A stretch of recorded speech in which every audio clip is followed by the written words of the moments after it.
Most of the time when you're hiring a new staff member, you expect them to make real impact by 90 days. You don't expect them to be changing the world in the first 30. Let's break it down into 30, 60, and 90-day increments so that you can be thinking of how you continue to make an impact. This is the Work in Sports Podcast. Here's VP of Content and Engaged Learning at workinsports.com, Brian Clapp. So we just released our second annual State of Sports Hiring Report this past week, and I'm super excited about it. It's a very detail-oriented report giving insight into what's happening in the sports industry right now. And we layer in information from sports employers, sports job seekers, and then a lot of quotes that we pulled from this exact podcast. You know, some of the best thought leadership from the last year that we can incorporate into this report.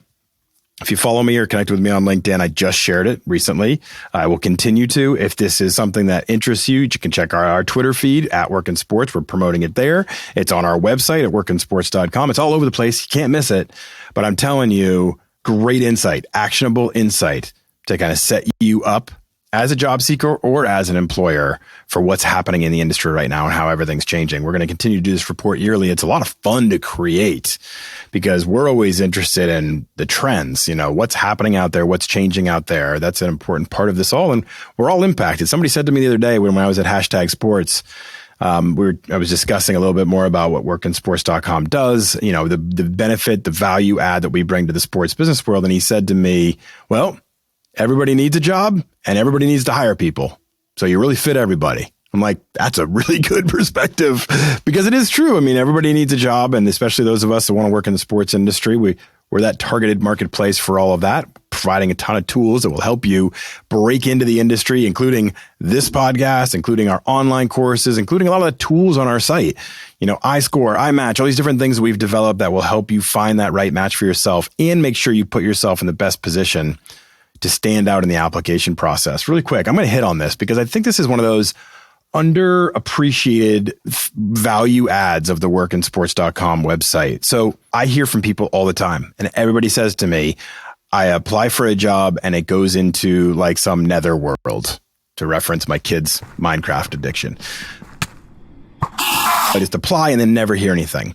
That's a huge frustration. One of the amazing things that we're able to do on our site is utilize something called iScore and iMatch. These are two tools that we have that are built into our premium membership. So you don't just get access to the entire job market. You also get tools to help you refine your process. So the way these tools work, you upload your resume and you say, wow, I'm really interested in applying for this social media coordinator job with the Dallas Mavericks. Our system will look at the job description and all the requirements of it, compare it to your current resume on file, and say, if you're going to apply for this job, here are things you either need to emphasize more, or you need to add, or you need to change so that your resume will be a better match for this job, this role, and the requirements therein. So now when you apply, you're a better match. You're going through this more thoughtfully. You can adjust your resume. You can change it around a little bit and make it a better match. I think it's one of the most important tools we could possibly bring to you. But if you only have one version of your resume and you're going to go apply for this job and it's not lined up with what they need, well, then they move on to somebody else and you never hear from them. We're giving you the insight into, hey, you score like a C right now. Here's how you get to an A on your match. And then when you apply, it'll get through the applicant tracking system a little bit faster, a little bit easier. You'll be a better match and you'll get that conversation. So a lot of tools we bring to the table. This report's part of it. This podcast, a lot of content we publish on the site, all these great tools and access to all the jobs. So I don't know. That's my little promo for the day because I'm feeling inspired. Like I want to help people. Okay, so let's get into a question then, because this is the way that I can help people the most. Hey, Brian, huge fan. Oh my gosh, I forgot to write down who wrote this question. Well, it was Janelle. I know that. I don't remember where she's from, but Janelle, this one's for you. Hey, Brian. Huge fan. I've been listening to the podcast for about 6 months now, and it has given me more insight into working in the sports industry than my 4 years of college. So I have good news. I just got my first sports job and I landed it through workinsports.com by following your advice and guidance. This is part of why I've been feeling inspired today. I love hearing this kind of feedback from people saying like, you guys got me where I want to go. And I love that. Now, my next level question is this. I'm starting in 2 weeks. How do I make a great impression and impact over the next 30, 60, and 90 days? Janelle, awesome question. Impact. If you guys listen to my interview with Javier Gutierrez, the president and CEO of the Phoenix Coyotes, the Arizona Coyotes, which just aired this past week, he talked about impact a lot. That term impact. And they're looking at it. He's looking at it from a community standpoint. How do we make a positive impact in our greater Phoenix community and greater Arizona community and throughout the hockey world? Now we're talking about impact that you can make in a 30, 60, 90-day scale. Because, and I like the way that you're phrasing the question too, and I just want to tell everybody why 30, 60, 90 is kind of a industry term in a lot of ways. Most of the time when you're hiring a new staff member, you expect them to make real impact by 90 days. You don't expect them to be changing the world in the first 30, right? You don't expect them to be coming in and managing processes and really impacting things. They're still learning so much about how you work.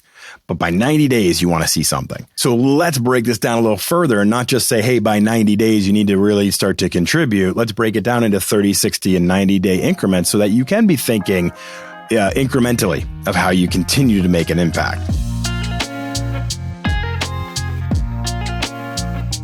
In the first 30 days, I'd consider you in the learning/guided projects range. What I mean by that is you're learning how the organization operates. You're learning how things are structured, where information is stored, how to access the tools that you need to do your job. And then you're working hand in hand with others on guided projects. So you're not just thrown into, hey, go write a new email marketing campaign or go come up with some new social media campaign. You're working with somebody so you can get the brand voice down, so you can understand how they operate, the best practices, etc. I'm using a kind of social/content kind of analogy here, but it works for anything, right? At whatever world it is that you're trying to delve into, whether it's being a trainer or a scout or whatever it is, you're not just come out of the gate and have, in your first 30 days, massive expectations. So you're learning and you're having some guided projects. So how do you really make the impact here? Well, I tend to think there are 5 things that you want to do in this first 30 days. So let's get into those. Number 1, you're setting a tone for how people will always remember you. Like they're always going to go back and remember that first impression that you made with them. So my advice to you is to be confident introducing yourself and lead, don't wait. What I mean is if you're walking past somebody in the hall or you are on a Zoom call and there's somebody new in that room that you haven't met before, don't wait for them to say something. You introduce yourself. Say, oh, hi, Lauren. I don't think I've had a chance to meet you before. I'm Brian. I'm the new hire in social media. So great to meet you. What's your role? Okay, that's not so hard. But if you lead and you come out that way, you have this confidence to you, have this air about you, you have this command about you. And I know this isn't comfortable for people who may be more introverted. And I appreciate that. But that's a goal. This is something we want to try to get you towards. Eye contact, introducing yourself, leading rather than following. It sets the tone for how you'll be perceived moving forward. My old boss, I didn't learn this until later in my career. Like when I first started out at CNN, Sports Illustrated, I was timid. And I sat back and I was like, oh, that's a new person. I'm probably going to just wait until they say hi to me. And then I didn't do anything, right? Well, when I got to Fox Sports Northwest, and this is 7 years into my career, the GM of the station was a guy named Mark Shukin, who was a bit of a mentor to me, whether he knew it or not. And every time we'd go to the suite at the Mariners game, or we'd meet with new affiliate partners, or we'd meet with the Seattle Seahawks, or we'd meet with somebody, he would enter every room and he'd look at people, he'd make eye contact, he'd say, hi, Mark Shukin, Fox Sports Northwest. Hi, Mark Shukin, Fox Sports Northwest. He led confidently. And I felt like everybody in that room knew that he was a leader and he was a decision maker. Now, I'm not saying that you need to give off that complete air when you're a new employee starting in your first 30 days, but a little bit of that flavor of like, I'm not intimidated by this situation and I'm comfortable introducing myself and I'm comfortable meeting other people, I think sets the right stage. Number 2, be comfortable asking questions. Don't censor yourself for fear of looking dumb. This is something that I did very early in my career too. This 30, 60, 90 conversation could very much be a reflection on all the things I did wrong in my career. So please understand, like I come at this from a place of humility saying, I didn't do these things, so I'd love for you to. So don't censor your questions for fear of looking dumb. When you're in the first 30 days, you have this great window of being able to ask questions and nobody's going to think, how do they not know that? No, this is your actual moment to ask questions, really understand things, Ask why, get to a process, get to a prioritization, really understand how things are operating. Leverage that time period to get your knowledge up to where it needs to be. But this pivots into number 3, which is a little bit nuanced here. Don't be a question repeater. Meaning, if you ask somebody something, show them the respect of remembering it. This happens a lot. There are people that are so focused on asking questions because they know it kind of shows them as being curious, but they're not actually listening. They're not actually taking notes. They're not actually putting it into action. They're just going through the motion of asking questions because they think it gives off the right vibe. And then they come back and ask the same question again. And you know what that does? If you were here and then you ask questions and people were like, and I'm showing it for those of you listening, rather than watching on our YouTube channel, which you should subscribe to. I think it's a great idea at Work in Sports. You could guess that's kind of our moniker everywhere. Instagram, TikTok, wherever. Anyway, I get off subject easily. If you were here, meaning kind of middle of the screen, and then you start asking questions and people are like, oh, wow, this person's really got it. And you build yourself up. If you start then repeating those questions again, if you start saying certain things that you've already said before, that's going to bring you lower than you were at that beginning phase because people are going to be like, what? This person was just going through the motions. Information isn't sticking with them. They're not really getting this. It starts to give off a really negative vibe. So when you ask questions, be a good listener and put them to work as well. Number 4, we have something I really like at iHire, which is a buddy program. When you first start with this organization, Work in Sports, which was acquired by iHire, when you are a new employee, you get assigned a buddy. It's somebody that you have within the organization that is not your manager. It's not your direct manager. It's somebody that's a peer or somebody that's maybe one step ahead of you that you can ask additional questions to and get additional guidance from. Because you don't always want to be going to your boss. You don't always want to be treading in that world of I worry about exposing myself to my boss and maybe I didn't get a concept. You have another resource that you can talk to that's kind of set up. It's a relationship that's set up. If your organization doesn't do that, doesn't mean you can't do it. Doesn't mean you can't make a friend in the office in that first 30 days that you feel like you can ask questions to, get good answers to, that isn't going to judge you and is going to help you guide. And that isn't your direct manager. So do that. Look for somebody that can be an advocate, an asset, somebody you can really lean into as needed, that you connect with on some level. And number 5 in this section of the first 30 days, is set good habits. This is so important. This is actually my favorite of all of these. Okay. It is super easy to get out of control, to get unorganized, to have a messy desktop, to not save your expense receipts, to forget to put things in the public folders, to not organize your files in a logical way. And once that stuff gets out of control, it's out of control.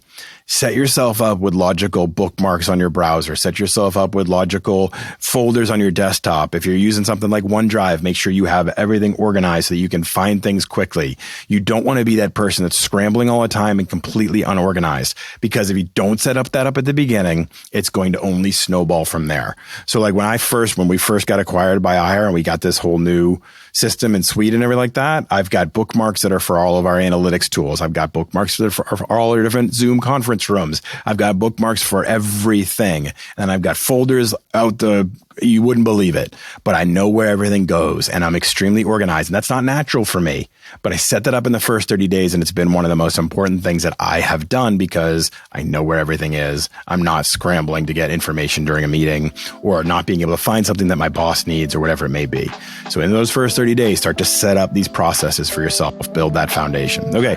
60 days.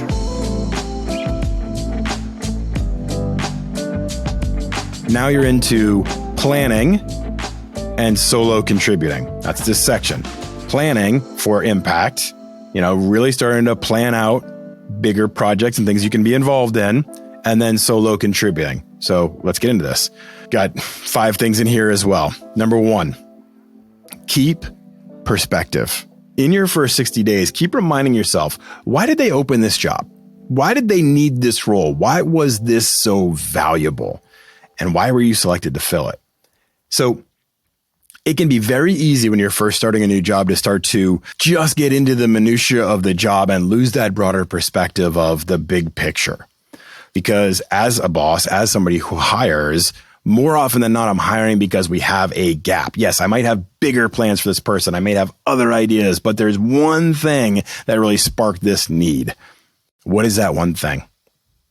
What is that thing that you can do and be a part of? Why did they hire you to fill it? If I hire a new producer for the podcast and I want them to up the level of it, it's like, that's got to be your major focus, right? It's not all the other little projects. It's this right now in your first 60 days. Lean into that why. That was a shout out to Kevin, our producer, who I hired last year at this time. Happy anniversary, Kevin. He's awesome. Okay, number 2, cross-functionally now. So you're meeting people from other teams, starting to figure out other teams that impact yours. So if you're in marketing, it might be meeting more people in the sales team, or meeting more people in the product team. If you're in sales, it might be the people in customer success and customer relations, or it might be the data side. So you can really start to understand how they're, where the marketplace is going. Start to meet those other people in other groups. Number 3, impact where you can. So you have a chance to prove yourself and make a good impression. So take something on. Be willing to step up into a project, deliver on the things you've been given, but take everything super seriously and like it is top notch and top importance. When you first start a new job, you might be given some things that may not feel super important to you. Maybe given some things that are, a little bit mundane. But you got to do those perfectly first to build confidence for the next things, to build confidence in yourself and to build confidence in your managers to give you more. So take on everything that's in a super serious fashion. Think about things you could take on and help to make a good improvement is process improvement. So everyone at your new organization has been working within a process for a long time. We do this, and this in order to publish or in order to promote something or in order to make a sale or whatever it may be. It's become their routine. So often they can't see the flaws or the inefficiencies in a process. But as a new person, you come in with a new lens and you can see things a little bit clearer than somebody that's been actually operating within it. So see if there are process improvements you can provide. A social media posting flow, a proofreading queue, an editing workflow, landing page design flow, whatever it may be. Whatever you're going to have, you're going to have tons of things that you're learning to do right now, but you might be able to look at some and say, okay, that's smart how they do this. I like the way that they've built this process. You might look at others and say, wait, why do they do it this way?